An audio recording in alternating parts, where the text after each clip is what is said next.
नमस्कार, मैं स्वामी जगन्नाथ मिश्र आज आपको हिंदी विषय के क्षितिज भाइगीत कक्षा 9th के काव्य खंड का पाठ का नाम है आपका वाक। कवियत्री इसकी हैं ललित दयात।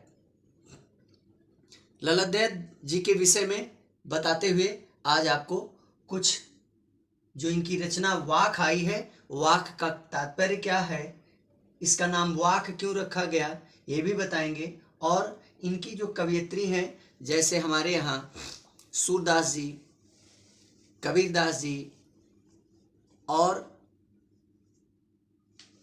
रसखान, मीराबाई, इन्हीं भक्त कवियों की श्रेणी में यह कवियत्री ललित दयात कश्मीर की रहने वाली हैं। इनकी रचना वाक, वाक का मतलब भी होता है पद की तरह, ये भी गाया जाता है, गेय पद है। कश्मीर में गाई जाने वाली ये भाषा है वाक, जिसे हम बताते हुए इनके द्वारा रचित यह रचना वाक का आज आपको भावार्थ बताएंगे, इसके अर्थ को समझाएंगे। जैसा कि मैंने पहले भी बताया आपको, ललित दयात कवियत्री के जीवनी के विषय में, कश्मीरी भाषा की लोकप्रिय संत कवियत्री ललित दयात का जन्म के विषय में कोई प्रमाण नहीं है, लेकिन कुछ विद्वान जिन्होंने इसको, इनके जन्म को प्रमाणित किया, वो 1320 ईस्वी के लगभग कश्मीर में स्थित पामपोर के सिमपुरा गांव में हुआ मानते हैं। उनके जीवन के बारे में प्रामाणिक जानकारी जबकि नहीं मिलती है। ललित दयात को ललेश्वरी, लला और लल योगेश्वरी या ललारिका आदि नामों से भी जाना जाता है। इनके नाम इन नामों से जाना गया, और ऐसा जो हमारे विद्वान हैं उनका मान्यता है कि इनका देहांत 1391 के आसपास बताया है। ललित दयात की काव्य शैली को वाक कहा जाता है। जैसे अपने यहाँ चौपाई है, दोहा है, सोरठा है, रुला है, छपया है, ये जो रचनाएं हैं, पद हैं, ये गाए जाते हैं। ऐसे कश्मीर में गाई जाने वाली जो भाषा है, काव्य शैली है, उसी को वाक कहा जाता है। जिस प्रकार से हिंदी में कबीर के दोहे, मीरा के पद, तुलसी की चौपाई और रसखान के सवैये प्रसिद्ध हैं, उसी प्रकार से ललित दयात के वाक भी प्रसिद्ध हैं। अपने वाक के जरिए से उन्होंने जाति और धर्म की संकीर्णताओं से ऊपर उठकर भक्ति के ऐसे रास्ते पर चलने का जोर दिया जिसका जुड़ाव सीधा जीवन से हो। उन्होंने धार्मिक आडंबरों का विरोध किया और प्रेम का सबसे मूल मंत्र बताया कि प्रेम ही सबसे बड़ा मूल मंत्र है, और इसका मूल्य जीवन में बहुत अधिक है। लोक जीवन के तत्वों से प्रेरित ललित दयात की रचनाओं में तत्कालीन पंडिताऊ भाषा, संस्कृत और दरबार के बोझ से दबी फारसी के स्थान पर जनता की सरल भाषा का प्रयोग हुआ है। यही कारण है कि ललित दयात की रचनाएं सैकड़ों सालों से कश्मीरी जनता की स्मृति और वाणी में आज भी जीवित है। वे आधुनिक कश्मीरी भाषा का प्रमुख स्तंभ मानी जाती हैं। ये तो था हमारी पाठ जो वाक है, इसकी रचनाकार के विषय में जो इन्होंने रचनाएं रची हैं। अब हम इनके द्वारा रची रचना का भावार्थ देखते हैं। पहली, ये 4 इनके वाक हैं। 4 वाकों में से पहला वाक आज आपको हम बताएंगे। केवल पहले वाक की ही व्याख्या करते हैं कि पहले वाक में क्या कहा है कवियत्री ने। रस्सी कच्चे धागे की खींच रही मैं नाव, जाने कब सुन मेरी पुकार, करें देव भवसागर पार।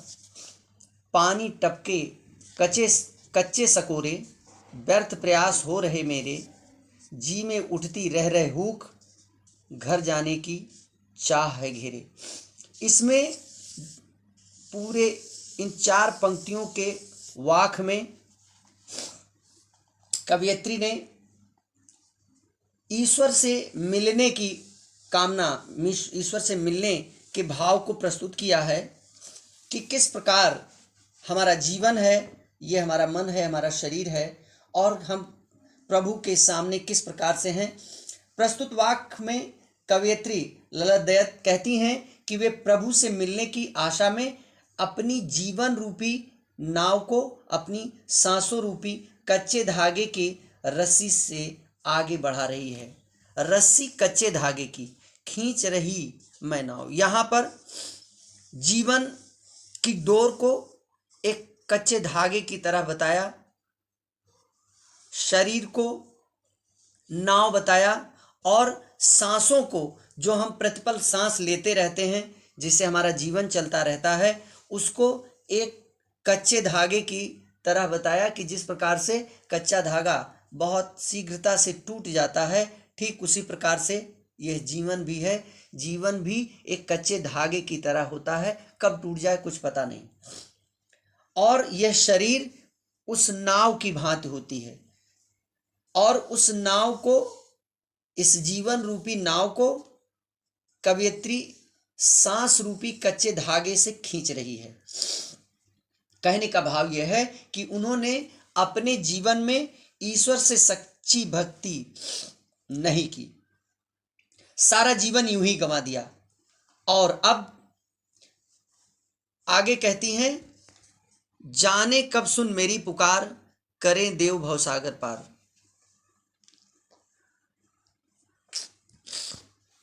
कवयित्री कहती हैं कि मैंने अपने जीवन को यूं ही खो दिया, मैंने इस संसार में आकर के कुछ काम ही नहीं किया, और मैं बार बार प्रभु से ये प्रार्थना करती हूँ कि हे प्रभु, इस संसार रूपी भवसागर के पार ले जाने के लिए मैं आपसे प्रार्थना करती हूँ। ना जाने कब मेरी पुकार आप सुनेंगे और मुझे इस संसार रूपी भवसागर से पार करेंगे।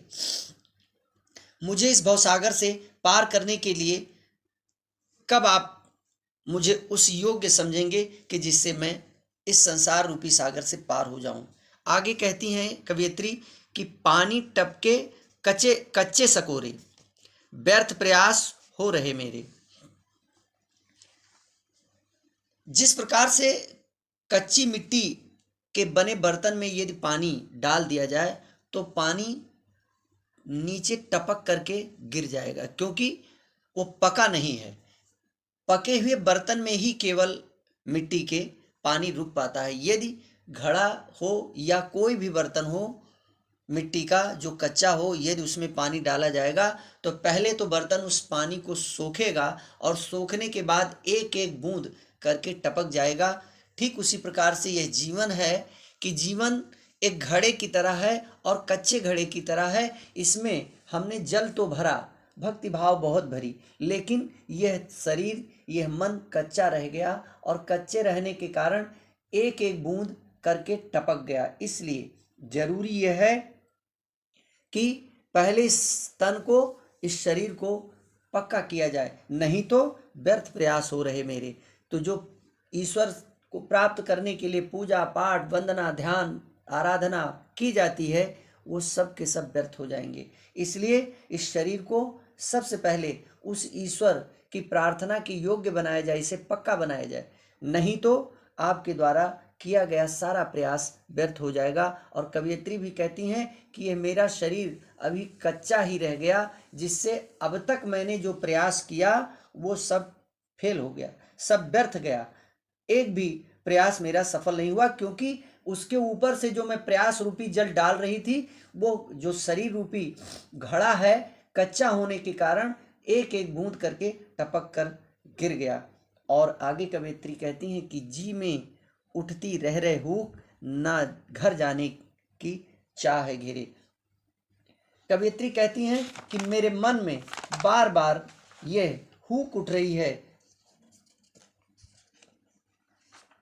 कि अपने प्रभु से कब मिलेंगे। अपने प्रभु से मिलने के लिए अब तक मेरे जो प्रयास थे वो सब बेकार गए, और बार बार मेरे मन में यही वेदना, यही पुकार उठ रही है कि हे परमात्मा, आपसे मेरी सात्मा का मिलन कब होगा, और इसी कारण से वह अत्यंत व्याकुल हो रही है।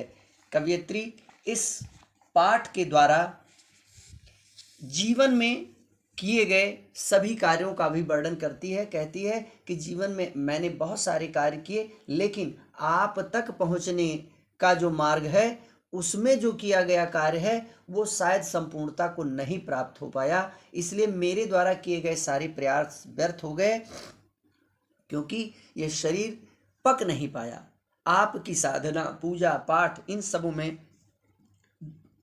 रम नहीं पाया, इसलिए ये मन और ये तन दोनों ही कच्चा रह गया, जिसके कारण से मेरा प्रयास व्यर्थ हो गया। और हे ईश्वर, आपसे बार बार यही पुकार कर रही हूँ, और मेरे मन में रह रह करके यही हुक उठती है, यही वेदना है, यही पुकार है कि हे ईश्वर, अपने घर तक जाने के लिए मुझे कोई राह दिखाएं, क्योंकि अब मेरे मन में आप के द्वार पर आने के लिए उमड़ रहा है। जीने की कल्पना नहीं रह गई, अब आपसे मिलने की कल्पना रह गई। यह आत्मा अब आप में मिलने के लिए व्याकुल है। आपको वाक का ये मैंने पहला ही बंद आपको बताया है। अगले वीडियो में हम 2, 3 और 4 ये तीनों एक साथ पढ़ाएंगे। इन तीनों को एक साथ बताएंगे। आज के लिए इतना ही, और पुरानी पुस्तकें मिल गई होंगी तो अच्छी बात है, नहीं मिली कोई बात नहीं। ये जो लाइन आपको वीडियो के द्वारा दिख रहा है, इसका आप लोग स्क्रीनशॉट ले लेंगे और इस वाक को याद भी करेंगे। जब ये पूरा चारों लाइन याद हो जाएगा तो इसकी जो व्याख्या है एक एक लाइन में अपने आप मिल जाएगा, इसमें आपको कोई दिक्कत नहीं आएगी। और आज के लिए बच्चों इतना ही, लेकिन जो बार बार रिक्वेस्ट आपसे होती रहती है कि अपने वीडियो को लाइक अवश्य करें। अपने प्रश्न जो आपके दिमाग में उठते हैं उसको अपने कमेंट बॉक्स में ज़रूर लिखें, उसका उत्तर आपको शीघ्र मिलेगा। और अपने इस प्रगति पथ चैनल को सब्सक्राइब अवश्य करें, बेल आइकन दबाएं और अपने साथियों और सहपाठियों से इस वीडियो को शेयर अवश्य करें। धन्यवाद।